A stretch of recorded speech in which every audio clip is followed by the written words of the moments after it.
देखते हैं कि मिस क्वीन वांग अपने पास से 100% एफिशिएंसी का वुड हीलिंग एलेक्सर बाहर निकालती हैं, जिसकी चमक से कोई भी उस एलेक्सर को नहीं देख पा रहा होता और आपस में बात करते हैं कि इस एलेक्सर को रिफाइन करना इम्पॉसिबल है।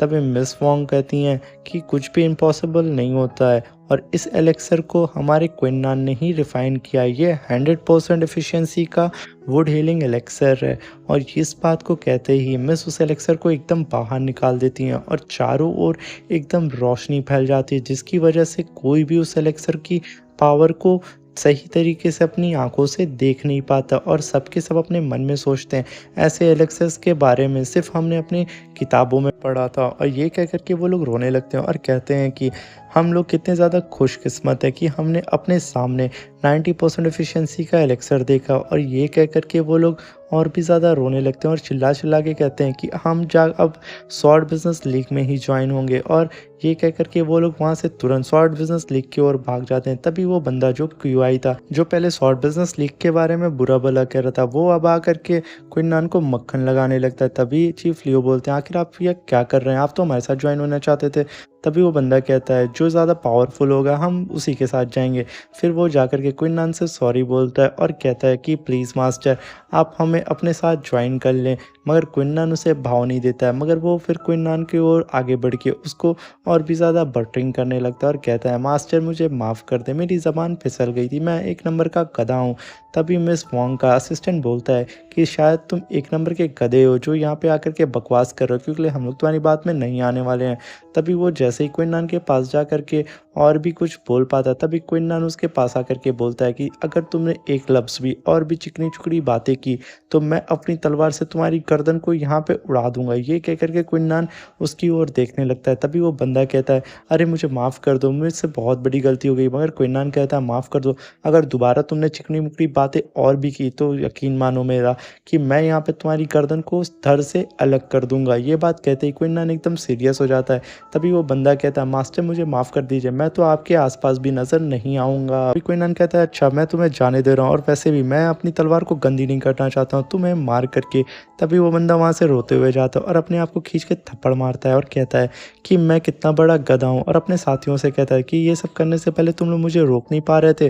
और फिर अपने आप को खींच करके एक थप्पड़ मारता है और आगे बढ़ता चला जाता है और रोता ही रहता है। तभी लिन यून चीफ लियो से बोलता है कि तुम अपने काम में फेल हो गए हो, इसकी वजह से अब हमारा पवेलियन तुम्हें कोई भी एलेक्सर रिफाइन करके नहीं देगा। ये सुन करके चीफ लियो एकदम शॉक्ड हो जाता है और कहता है कि ये सारा काम तो मैं सिर्फ आपके लिए कर रहा था, आपकी वजह से मेरा असुरा लीग एकदम नीचे डूब जाएगा, आप ये क्या कर रहे हैं। तभी चीफ लियो बोलता है कि अब तुम हमारी फैमिली के प्रोटेक्शन में नहीं रहे, क्योंकि हम सिर्फ तुम्हें मोहरे की तरह यूज़ कर रहे थे और हमारा काम यहाँ पे निकल गया, तो अब तुम दफ़ा हो जाओ, तुम अब यहाँ पे किसी काम के नहीं हो।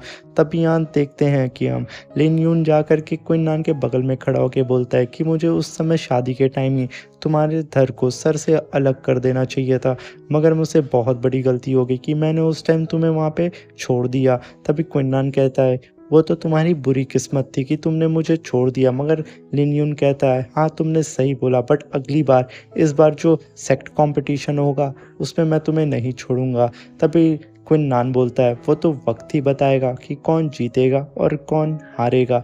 ये कह कर के वो दोनों लोग एक दूसरे को देखने लगते हैं। तभी यहाँ से सीन शिफ्ट होता है, हमें दिखाया जाता है स्वॉर्ड बिजनेस लीग के पवेलियन का बाहर का सीन, जहाँ पे चीफ लीन डाउन होकर के क्वीन वोंग से माफ़ी मांग रहे होते हैं और कहते हैं, पवेलियन मास्टर मुझे माफ़ कर दीजिए, मुझसे बहुत बड़ी गलती हो गई, मैं लिन फैमिली के बहकावे में आ गया था।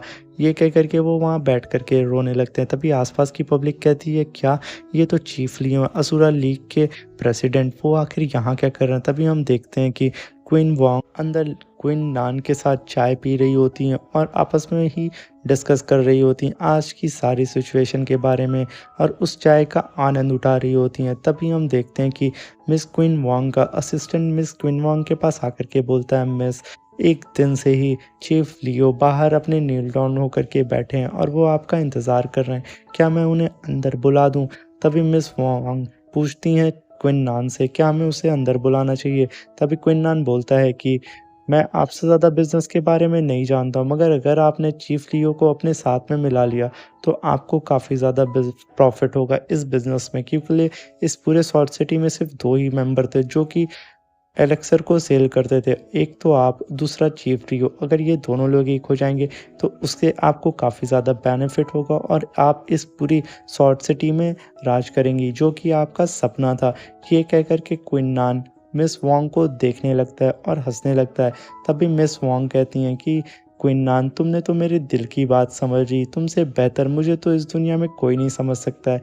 ये बात कह कर के मिस क्वीन नान को देखने लगती हैं। तभी क्वीन नान शर्मा आ जाता है और अब फिर क्वीन नान मिस को देख कर के एकदम खाँसने लगता है। तभी मिस अपने वर्कर को कहती हैं, जा कर के चीफ लियो को यहाँ पर बुला कर के लाओ। तभी वो वर्कर बाहर जा कर के चीफ लियो को अंदर लेकर के आता है मिस वॉन्ग और क्वीन नान के सामने। तभी चीफ लियो उन दोनों को देख कर के नील डाउन हो जाता है और अपने आप से ही सर झुका कर के माफ़ी मांगने लगता है और कहता है कि मैं एक नंबर का गधा था, जो कि लिन फैमिली के बहकावे में आकर के आप लोगों से दुश्मनी मोड़ ले ली। मैं इस अपनी हरकत के लिए आप सभी से माफ़ी मांगता हूँ। ये कह कर के वो एकदम झुक जाता है और उन लोगों के पैर पे गिरने जाता है और माफ़ी मांगने लगता है और उनको सारी बात बताता है कि किस तरीके से लिन फैमिली ने इसका यूज़ किया और उस लोगों ने क्या-क्या इसके साथ करवाया। ये सारी बात सुन कर के मिस वॉन्ग बोलती हैं कि मैं तुम्हें अब एक ऑफ़र देने वाली हूँ, क्यों ना तुम अब शॉर्ट बिज़नेस लीग के एक मेंबर बन जाओ और हमारी लीग में ज्वाइन हो जाओ। ये कह कर के मिस वॉन्ग तुरंत क्वीन नान को देखने लगती हैं और इस बात को सुन कर के चीफ लियो शॉक हो जाता है। तभी क्वीन नान बोलता है, चीफ लियो शायद तुमने सुना नहीं, मिस वॉन्ग ने क्या किया। अब तो तुम हमारे साथी हो गए, इसलिए खड़े होकर के हमसे बात कर सकते हो। तभी मिस वॉन्ग कहती हैं, तुम्हें और कुछ पूछना है? तभी चीफ लियो रोने लगता और बोलता है कि मिस वॉन्ग, आपने जो भी मेरे साथ किया उसके लिए मैं आपका तहे दिल से शुक्रिया अदा करता हूँ। मैंने ऐसी उम्मीद नहीं की थी कि मैंने आप लोगों के साथ इतना बुरा किया और आप लोग मेरे साथ इतना अच्छा कर रहे हैं। तभी क्वीन नान कहता है कि जो भी चीज़ें थीं वो पास्ट था, इस चीज़ को तुम चीफ लियो भूल जाओ और अब नई शुरुआत करो। तुम लोग आपस में मिल कर के अब इस बिज़नेस को और भी आगे लेकर के जाओ और हाँ, मैं ही इस पवेलियन के लिए पिल्स को रिफ़ाइन करूँगा, तो तुम समझ सकते हो कि ये पिल कैसी होंगी। ये सुन कर के चीफ लियो और भी खुश हो जाता है। तभी मिस वॉन्ग कहती हैं, चीफ लियो आप खड़े भी हो जाओ, कब तक नील डाउन होकर के तुम बैठे रहोगे। तभी चीफ लियो खड़ा हो जाता है और उन लोगों का शुक्रिया अदा करता है और यहाँ सीन शिफ्ट होता है, हमें लिन पवेलियन दिखाया जाता है। लिन पवेलियन का मास्टर अपने बेटे के ऊपर चिल्ला रहा होता है और कहता है कि आखिर हमारे ये प्लान कैसे फेल हो सकता है और क्वीन नान कैसे जीत सकता है और चीफ लियो जाकर के शॉर्ट बिजनेस लीग में कैसे ज्वाइन हो सकता है। ये सब हमारे प्लान के खिलाफ हो रहा है। ये कह करके वो अपना सर पटक रहा होता है और भी ज़्यादा गुस्सा हो रहा होता है और कहता है, क्वीन नान, मैं तुम्हें ज़िंदा नहीं छोड़ूंगा। ये कह करके वो अपने बेटे की ओर देखता है। तभी तभी लिन यून बोलता है कि फादर, आप बेवजह परेशान हो रहे हैं। एक बार मैंने ब्रेक थ्रू एलेक्सर को खा लिया तो मैं 6 लेवल से सीधे ब्रेक थ्रू कर जाऊंगा 7th लेवल पे और मैं क्वीन नान को इस फ्लेम सेक्ट कंपटीशन में जान से मार दूंगा। ये सुनकर के उसके फादर भी एकदम शॉक्ड हो जाते हैं और कहते हैं कि तुमने सही कहा, जा कर के तुरंत तुम अपने उस एलेक्सर को खा लो। तभी उनका बेटा बोलता है कि फादर, मैं एक और चीज़ चाहता हूँ, मेरी शादी उसी कंपटीशन के दिन रखी जाए जिसकी वजह से मैं बता सकूँ पूरे शॉर्ट सिटी को कि हमारी लेन फैमिली कितनी ज़्यादा ताकतवर है। ये सुन कर के दोनों बाप बेटे खूब तेज तेज से हंसने लगते हैं और उसका बाप बोलता है कि बेटा तुम तुरंत जा करके उस एलेक्सर को कंज्यूम करके अपना ब्रेक डाउन कर लो और तुम तुरंत 7th लेवल पे पहुंच जाओ और इस कंपटीशन में क्वीन नान को जिंदा मत छोड़ना। ये कह करके बाप बेटे दोनों हंसने लगते हैं और यहाँ सीन शिफ्ट होता है, हमें दिखाया जाता है शॉर्ट सिटी का सीन, जहाँ पे खूब ज़ोरों शोरों से वहाँ पे तैयारी हो रही होती है क्योंकि शॉर्ट सिटी में 2 फंक्शन होने वाले थे। एक तो कंपटीशन जो कि फ्लेम सेक्ट का था, दूसरा आज लिन फैमिली की शादी होने वाली थी, जिसकी वजह से पूरी शॉर्ट सिटी को सजाया गया हुआ था और वो शॉर्ट सिटी काफ़ी ज़्यादा खूबसूरत लग रही थी। तभी वहाँ पे हमें घोड़ों की चलने की आवाज़ आ रही होती है और घोड़ों पे बैठे हुए सिपाही चिल्ला चिल्ला के कह रहे होते हैं कि हमारे रास्ते से हट जाओ क्योंकि ये लिन फैमिली की सवारी है। ये कह करके वो लोग रास्ते पे आने हुए सभी लोगों को अपने घोड़े से कुचल रहे होते और आगे बढ़ रहे होते हैं। वहाँ पे खड़े हुए सारे लोग कहते हैं कि लिन फैमिली अपने पावर का गलत इस्तेमाल कर रही है और ये सब ये जैसे ही कहते हैं तभी वो देखते हैं कि वो सिपाही रुक ही नहीं रहे हैं और भी तेज़ी से आगे बढ़ रहे हैं। तभी सारे के सारे लोग देखते हैं कि गलती से वहाँ पे एक बच्ची बिछड़ जाती है अपनी माँ से और उन घोड़ों के सामने आने वाली रहती है, क्योंकि वो उन घोड़ों के रास्ते के बीचों बीच में खड़ी रहती है और वो लड़की रो ही रही होती है। तभी उसमें का खड़ा हुआ एक घुड़सवार लिन फैमिली के यून से कहता है कि मास्टर, हमारे सामने एक छोटी बच्ची आ गई है। तभी लिन कहता है कि उस बच्ची को कचल दो और याद रहे, अगर तुमने गाड़ी रोकी तो मैं तुम्हें जान से मार दूंगा। इसलिए वो लोग और भी तेज़ी से आगे बढ़ने लगते हैं और जैसे ही उस लड़की के पास बैठ पहुंचने वाले रहते हैं, तभी वहाँ की यून बोलती है कि अगर तुम लोगों ने यहाँ पे गाड़ी अपनी रोकी तो तुम वाकई में जान से जाओगे। तुमने सुना नहीं लिन यून ने क्या बोला है? ये बोल करके वो और तेज़ी से चिल्लाने लगती है। तभी वो घुड़सवार और तेज़ी से अपना घोड़ा दौड़ाने लगते हैं और जैसे ही वो बच्ची के पास पहुंचने वाले रहते हैं, तभी वहाँ पे क्विन आ करके एक घोड़े का पैर पकड़ लेता है और अपने हाथ से ही उसके पैर को तोड़ देता है और उसका ऑरा प्रेशर इतना ज़्यादा होता है कि उस घोड़े के पैर के टुकड़े हो जाते हैं और उस प्रेशर को उस घुड़सवार को भी भाई साहब दूर ढकेल देता है और वो घुड़सवार जैसे ही गिरता है वो कहता है, आखिर ये कैसी टेक्निक थी?